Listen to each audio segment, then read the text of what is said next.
AP ప్రభుత్వం రైతులకు big update ఇచ్చింది. కూటమి ప్రభుత్వం అధికారంలోకి వచ్చిన తర్వాత రైతుల పథకాలకు ప్రాధాన్యత ఇస్తోంది. అన్నదాత సుఖీభవ నిధులను ఇప్పటి వరకు 2 విడతల్లో చెల్లించింది. పీఎం కిసాన్తో కలిపి ఈ నిధులు విడుదల చేసింది. కాగా ఇప్పుడు రైతులకు చేస్తున్న చెల్లింపు గురించి మంత్రి మనోహర్ కీలక ప్రకటన చేశారు.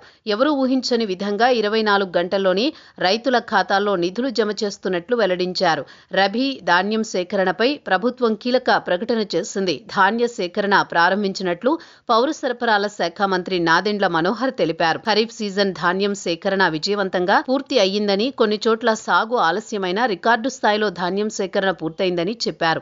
అదేవిధంగా రబీ సీజన్ ధాన్యం సేకరణ చేపడుతున్నామని, ఇప్పటికే సేకరించే ప్రక్రియ ప్రారంభమైందని చెప్పారు. ఎలాంటి అక్రమాలు, పొరపాట్లకు తావు లేకుండా రైతుల నుంచి ధాన్యాన్ని తీసుకుంటామని స్పష్టం చేశారు. ఇప్పటికే దీనికి అన్ని ఏర్పాట్లు పూర్తి చేసినట్లు నాదెండ్ల తెలిపారు. ఇక ధాన్యం కొన్న 24 గంటల్లోనే నిధులు రైతుల బ్యాంక్ అకౌంట్లో జమ చేసేలా చర్యలు చేపట్టినట్లు మనోహర్ స్పష్టం చేశారు.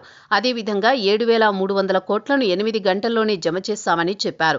అలాగే రబీలో 19.84 లక్షల మెట్రిక్ టన్నులు ధాన్యం సేకరించామని, ఇదొక రికార్డుగా వివరించారు. 2.01 లక్షల మంది రైతులకు 4,575 కోట్లను 48 గంటల్లో వేశామని వెల్లడించారు.